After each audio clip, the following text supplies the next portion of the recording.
जय जगन्नाथ दर्शक बंधु, आपण माने लाफिंग बुद्धंक विषय अल्प बहुत निश्चय शुणुथिबे, किंतु लाफिंग मॉन्क विषय जानिछन्ति कि अनेक ज्योतिष एवं वास्तुविद एहाकू घरे बा कार्यालय रे रखिया पे परामर्श दियंती, किंतु काहेकि किए एही तिने भिक्षु? एहार कारण एही क्षुद्र गल्प माध्यम रे आसंतु जानिबा। बहुत दिन तलर कथा, चाइनार उत्तर भागरे 3 जण बौद्ध भिक्षु बास करुथिले। सेमानकर नाम काहाकू मध्य जणा नथिला, कारण सेमाने निज विषय काहारिकू किछि कहू नथिले। सेमाने केबे भी कोनोसी प्रश्नर उत्तर देउ नथिले। चीन रे सेमानकू केवल हसुथुवा भिक्षु नाम रे ही जानुथिले। सेमाने केवल गोटिए काम ही करुथिले। गोटिए गाँ को जाउथिले, ସେହି ଗାଁ ମଝିରେ ଛିଡ଼ା ହୋଇ ଜୋର ଜୋର ହସିବାକୁ ଲାଗୁଥିଲେ। ସେମାନେ ଏପରି ଭାବେ ହସୁଥିଲେ ଯେ ଲୋକମାନେ ସେମାନଙ୍କୁ ଦେଖିବା ପାଇଁ ଭିଡ଼ ଜମାଇ ଛିଡ଼ା ହୋଇଯାଉଥିଲେ ଏବଂ ଲୋକମାନେ ମଧ୍ୟ ହସିବା ପାଇଁ ଲାଗୁଥିଲେ।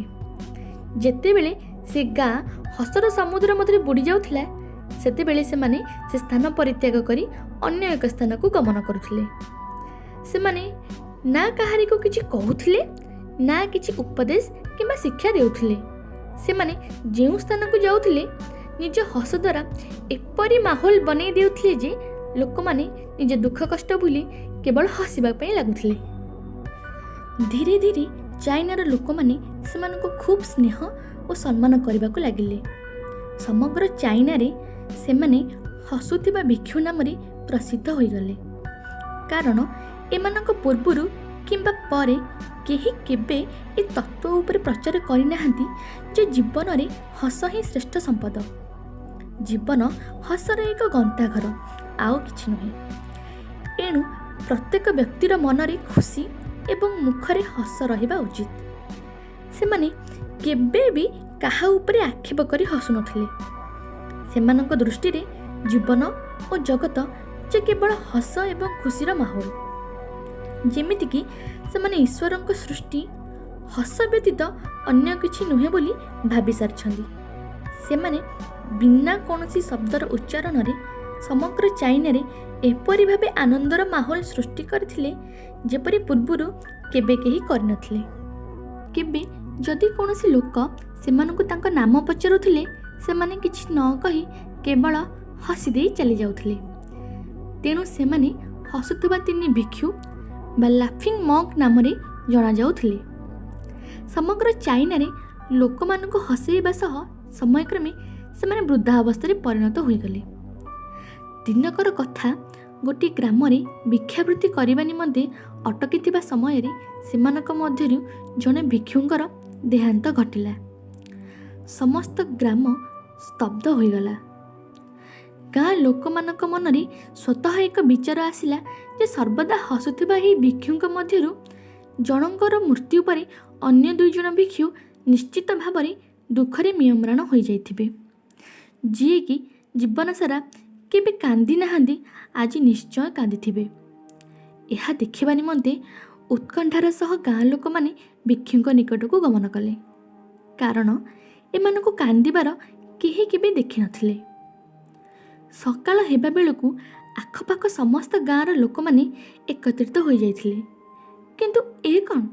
समस्ते सेठाकार दृश्य देखि आचंबित होई गले, कारण अन्य 2 जण भिक्षु कांदिबा बदल रे एपरि भाबे हसुथिले जेपरि आगुरु केबे एपरि हसी नथिले। गाँ लोक माने सेमानकु बुझाइबा निमंते कहिले कि ए तुमर साथी थिले, यांक मृत्यु रे तुमे माने एपरि हसीबाटा उचित नुहे। एहा केते दूर ठीक? से दिन प्रथम थर पई भिक्षु 2 जण लोकंक प्रश्नर उत्तर हस बदल रे कथा आकार रे देथिले। से माने उत्तर देले जे आमे हसुछु कारण आम साथी आज जीति जाइछि। आमे सबु बेले चिंता करुथिलु कि आम मध्यरु प्रथमे किए मरिबो, किंतु आम साथी आज आमको हराई निजे जीति जाइछि। आमे आम पराजय एवं तार विजय उपरे हसुछु। या छड़ा आमे 3 बंधु सर्वदा एकाठी रही आसुथुलु, एकाठी हसुथुलु, परस्पर उपस्थिति सह भरपूर खुशी मनाउथिलु। एणु शेष विदाय देबा बेले याठारु भल उपहार कौन बा हेई पारे एहा कही से माने पुणी हसिबा पई लागिले। चीन रे एही प्रथा थिला कि कौनसी व्यक्तिर मृत्यु परे तार पुरातन पोशाक को बदलाई ताकू नूतन पोशाक परिधान करा जाई अंतिम संस्कार करा जाउथला। किंतु मृत भिक्षु जनक पूर्वरु निज साथी को कही जाइथिले जे हे बंधु मु मरिबा परे मोर पोशाक बदलाइब नाही किंबा मते स्नान कराइब नाही, कारण मोर शरीर रे कौनसी अशुद्धता नाही। मोर जीवन एते परिमाण हस खुशी भरपूर रही कि केबे अशुद्धता मो शरीर मध्य को प्रवेश करि पारि नाही। हस सबु बेले उत्साह एवं सत्यजतर प्रतीक। एणु मोर पोशाक बदलाइब नाही किंबा स्नान कराइब नाही। जेते बेले मृत भिक्षुक शरीर को अग्नि संयोजन करागला से समय गाँ लोक माने जानी पारिले जे से निज पोशाक भितरे विभिन्न प्रकारर आतसबाजी लुचाई रखिथिले, जहाँकि अग्निर स्पर्श पाई समस्त आकाश को आज रंग बेरंगरे सजाई देछि। यह देखि सेठारे उपस्थित थिबा समग्र गाँ लोके जोर जोर हसिबाकु लागिले। यह देखि अन्य दुई भिक्षु कथबार्ता हेले कि आम बंधु केते चतुर, निज मृत्यु परे भी लोक मानकु हसाई दे पारिला। से आज पुणी थरे आमको मृत्यु परे भी पराजित करदेला।